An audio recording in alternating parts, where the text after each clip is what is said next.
naannoo Oromiyaa hidhattoota waraana bilisummaa Oromoo waliin marii nagaaf taa'uuf qophii ta'uu himu.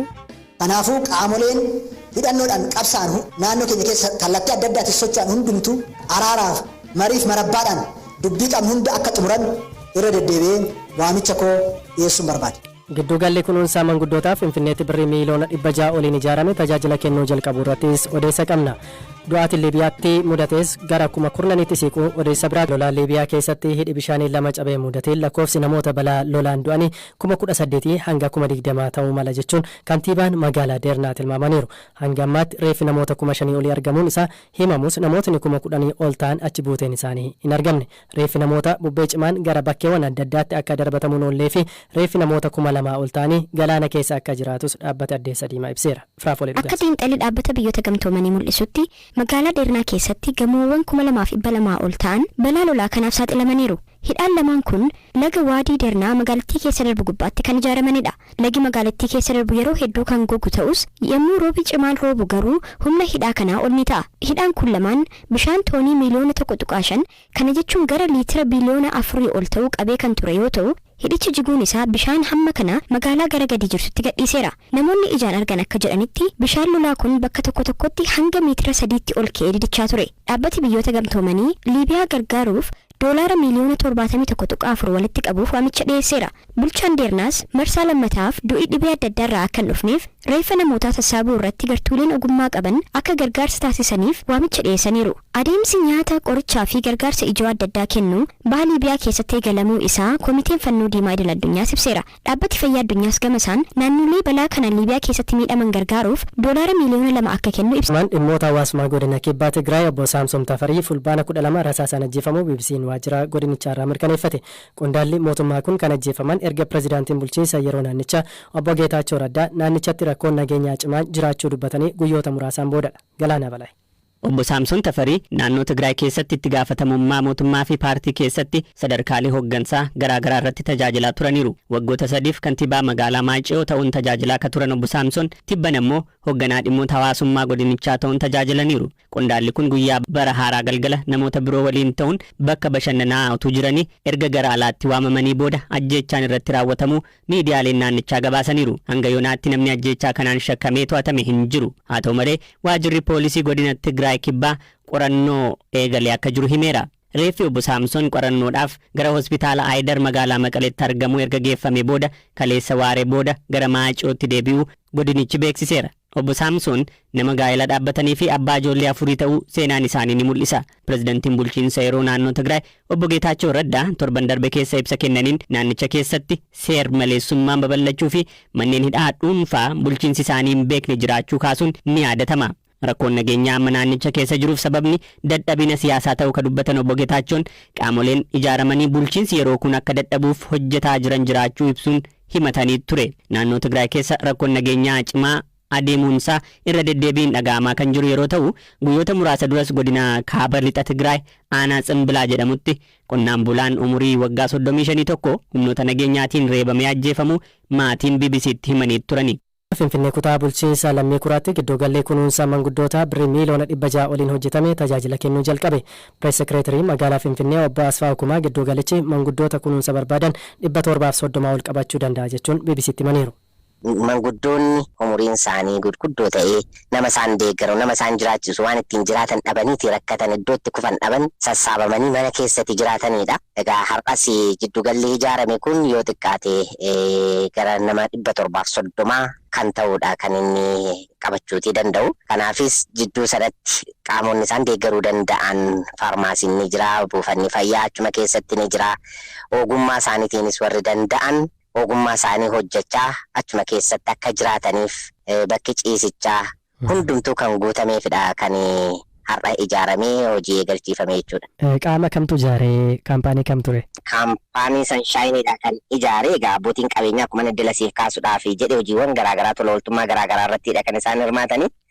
Dhaabbanni Sanshaayinis kana gara baajeta birrii miiliyoona 600 olii baasuudhaan jiddugala kana bifa ammayyaawaa ta'een waan hunda kan guutee kan inni ijaare.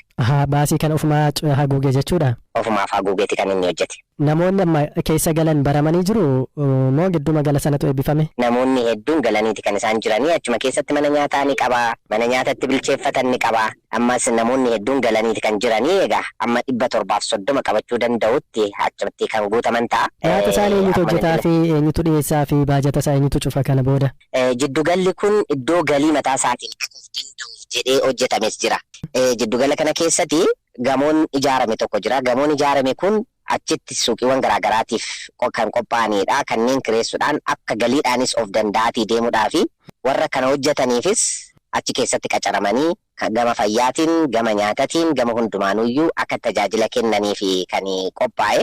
Hayyee bulchiinsi magaalaa maaliin deeggarsa godhaafi? Naannawaa kanatti namoonni abbootiin qabeenyaa kamiyyuu deeggarsa uummataaf namootaaf ta'u kamiifiyyuu deeggarsa mataa isaanii taasisaa lafa naannawaa sanatti jiru saala mijeessuudhaan achirratti akka ijaaramuuf wantoota barbaachisaa ta'e hundumaaniyyuu deeggarsa kan taasisu ta'a. Gara fuulduraattis abbootiin qabeenyaa kamiiyyuu uummata waan fayyaduu danda'u kamirrattuyyuu uummata tajaajiluudhaaf kan dhufan jiddugala nyaataa itti nyaatan Tasfaa Birhaan jennee kan hojjechaatii jirru akkasumas uummata tajaajiluu kan danda'u kamirrattuyyuu deeggarsa taasisuudhaaf qophii ta'uu isaati. Duratti bakka itti daa'imman guddifatan na jettee ture namoonni ko'oommatan yookaan daa'ima isaanii bakka kaawwatan hin qabne kan itti kaawwatanidha moo namoonni ijoollee isaanii guddisuuf rakkatan yookaan humna dhaban kan keessatti ijoollee isaanii guddisatanidha? Daa'imman qabatanii gara waajjira tokko yoo dhaqan yookaan immoo hojjettoota mootummaa ta'anii daa'imman isaanii bakka kaawwatan dhabanii sababa sanaan warri rakkatan naannaa hojii isaaniitti fuudhanii dhaqanii bakka itti qubsiifaman dhaabbilee garaagaraa keessatti eegalamaniiti kan inni jiru.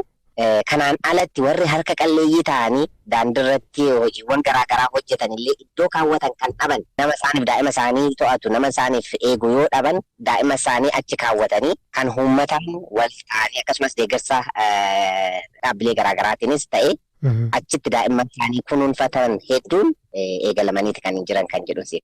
Bara 2016tti walitti bu'iinsi Oromiyaatti hidhattoota waliin taasisan marii fi marabbana akka dhumatuuf waamicha dhiyeessee jira. Pireezidaantiin mootummaa naannoo Oromiyaa obbo Shimallis Abdiisaa qophii bara haaraa sababeeffachuun magaalaa Bishoftuutti qophaa'e irratti barri 2016 bara araaraati jedhanii jiru. Inni biraa barri 2016 bara araaraati. Mootummaan naannoo keenya gaaffiin uummata keenyaa hundumtuu karaa nagaadhaan keessummaa'uu danda'a jedhee amantaa cimaa qaba. Walitti bu'iinsaaf yeroo kanaan gubuudhaaf lubbuunii fi qabeenyi kanaan badu akka jiraatuuf mootummaan naannoo keenyaa fedhii tokkoyyuu hin qabu. Mootummaan naannoo keenyaa akka irra deddeebiidhaan waamicha dhiyeessaa ture ammas bara 2016 keessatti Oromiyaa keessatti bara sagaleen qawweetti cufamu. Oromiyaa keessatti bara nagaan itti bu'u. Oromiyaa keessatti bara obboleessa ajjeesu duntaan bara nagaan bu'ee araaraan tokkummaan uummata keenyaa sadarkaa olaanaatti itti ce'u rakkoo garaagarummaa jiru karaa nagaatiin karaa dimokiraatawaa ta'een kan itti furraa akka ta'u asumaan irra deebi'ee waamicha koo dhiyeessuun barbaada. Kanaafuu qaamoleen hidhannoodhaan qabsaan naannoo keenya keessa kallattii adda addaatiin socho'an hundumtuu karaa nagaatti deebi'uudhaan uummata isaanii karaa nagaatiin qabsaanii kaayyoo qaban milkeeffachuudhaaf karaa nagaa filannoo isaanii akka godhan araaraaf mariif marabbaadhaan dubbii qabnu hunda akka xumuran irra deddeebi'ee waamicha koo dhiyeessuun barbaada. Dubbii pireezidaantiin mootummaa naannoo Oromiyaa obbo Shimallis Abdiisaa taasisan kanarratti odeeffannoo dabalataa nuuf kennuuf waa'illi koo ammayyuu taanaa suduutti argamee jira. Ammayyuu waamicha wal fakkaatan akkasii kun kanaan duras taasifamaa tureera. Kun maal akeeka tarii qaamoleen lamaan gara mariitti deebi'uu ni danda'u? Ulfaadhu Jalaalamee dhimma kana irratti qabxiilee sadii kaasuun barbaada. Akka barmaatileetti akka beenutti taanaan kana dura hooggantoonni yookiin aangawoonni mootummaa waan waggaa dhufu irratti xiyyeeffatan yookiin jala bultii ayyaanaa yookiin immoo gaafa caffeen yookiin immoo paarlaamaan dubbate kallattii mootummaa dubbatu. Amma dubbiin obbo Shimallis kun tarii kallattii mootummaa natti fakkaata kana duras waan argaa turree fi ammoo dubbiin akkasii kun irra deddeebi'ee kana duras dubbatamaa ture.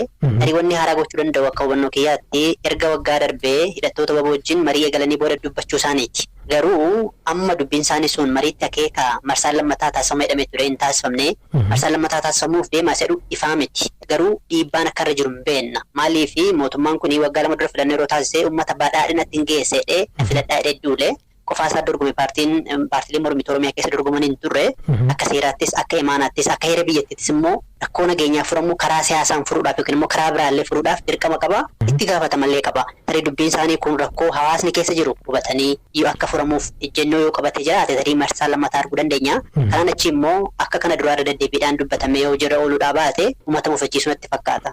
Gama biraan pireezidaantii Shimallis waggaa kanas ergaa wal fakkaataa akkasii